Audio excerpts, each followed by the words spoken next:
Okay, we're going to go through our science math section, starting with units. Let's look at our starter. If you were driving a car that only read kilometers per hour, would you be speeding? Would you be breaking the speed limit in a 40-mile-per-hour zone if you were traveling at 60 kilometers per hour? That's our question. How would we figure this out? Well, we'd have to know something about kilometers and miles. So 1 kilometer is going to be equal to 0.62 miles. For 60 kilometers, if each one is 0.62 miles, we would find out that we were driving only 37.2 miles per hour, and no, we would not be speeding. Both 60 kilometers per hour and 40 miles per hour are measurements using different units. So our objectives in this section are going to be talking about quantities, units, measurements, standards, using and naming SI units such as length, mass, time, volume, and density, distinguishing between mass and weight, performing density calculations, and creating conversion factors. So what are units of measurements? Well, measurements represent quantities, and a quantity is something that has a magnitude, a size, or an amount. A measurement and quantity is not the same thing. For example, if I were baking, I might use a teaspoon as a unit of measurement. I might use a tablespoon. I might use a cup. But all of these things are measuring volume. Volume is the quantity. The choice of our units depends on the quantity that we're measuring. There's a system used across the world so that all scientists can communicate and share data, and it is called the SI system. It's a French term, le Système International des Unités, meaning just that it's unified across the world, because it wouldn't help if we were using Fahrenheit and they were using Celsius. So we were using pounds and they were using kilograms. There's 7 base units, but then those units are combined in different ways to make derived units. And here is a list. You'll find this in your book in chapter 2. There's 7 of these base units. For example, length is L, and we use meters. Mass is M, and we use the unit abbreviation kg for kilogram, and so forth. Notice that both time and temperature have a symbol of a T, but time is always lowercase and temperature is uppercase. We'll come back to these units, but this portion of this graph you need to know. Not the definitions, but these quantities, symbols, names, and abbreviations. First one we're going to talk about is mass. It measures the quantity of matter present. The standard unit for mass is the kilogram.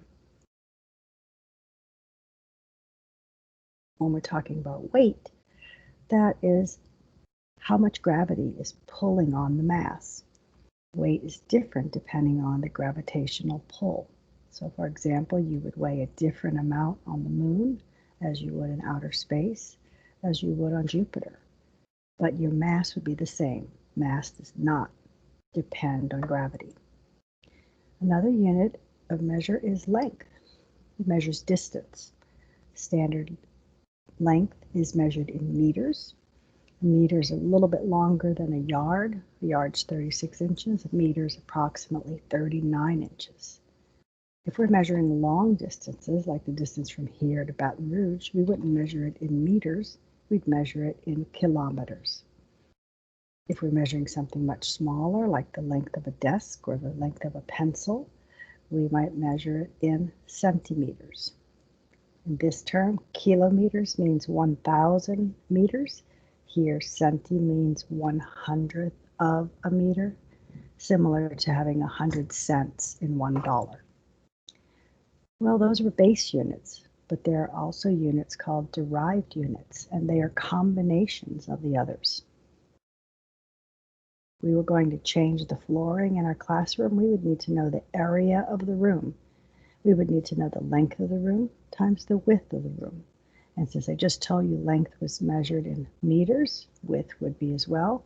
That would be meters times meters, or meters squared.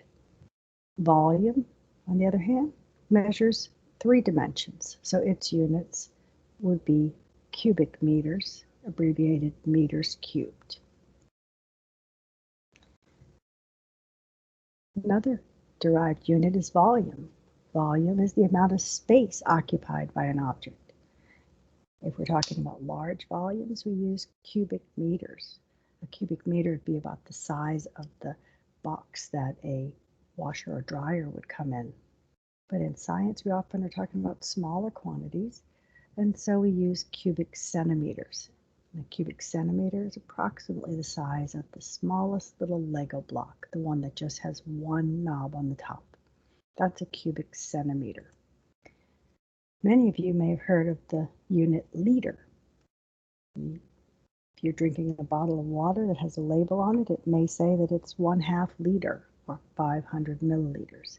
It's a non-standard unit, but it's just the nickname for 1,000 centimeters cubed. So a liter is 1,000 cubic centimeters, and thus 1,000th of a liter is called a milliliter, and that's the same as a cubic centimeter. And you need to remember these conversions right here in yellow. Write those down. Those are memorization qualities that I need you to know.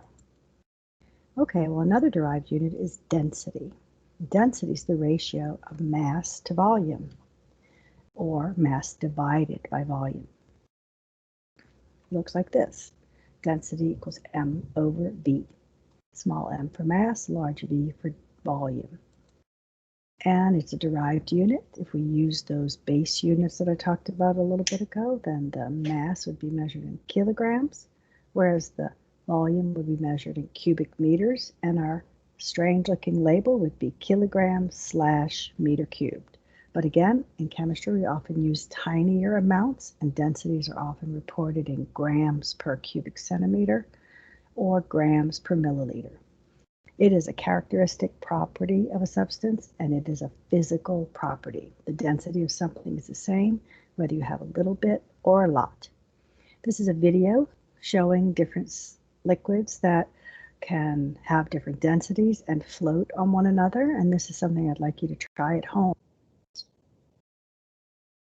I'm not going to show the video now, but you can watch that when you rewatch this presentation. But here's a sample problem of how to calculate density. The sample of aluminum metal has a mass and a volume, and we know those numbers. So they want us to calculate here the density of aluminum. So let's go ahead and look at how we do that. Well, we write down the things we know. We know a mass, we know a volume. And when we're doing math and science, we don't just write down numbers, but we have to put a label behind it. So the mass is in grams in this case, so we write a G. Volume here was 3.1 cubic centimeters, so we write centimeters to the third power. What are we looking for? Density. So our solution is going to be to take these values and plug them in to our equation. Mass over volume, and notice the gram and the cubic centimeters become the label after the mathematical quantity. Okay, let's talk a little bit about conversion factors. Conversion factor is really nothing more than a ratio. And we derive it, we find it by looking at an equality of two units. So for example, we might do something simple like how many quarters and dollars, how are quarters and dollars related? And we can do calculations. Well, we might be able to write 4 different fractions that the top and the bottom are really the same thing, just with different units. We can write $1 is 4 quarters, or 4 quarters is $1. We can write 1 quarter is $0.25, or we can write $0.25 is the same as a quarter. And these little ratios here are called conversion factors. We use it in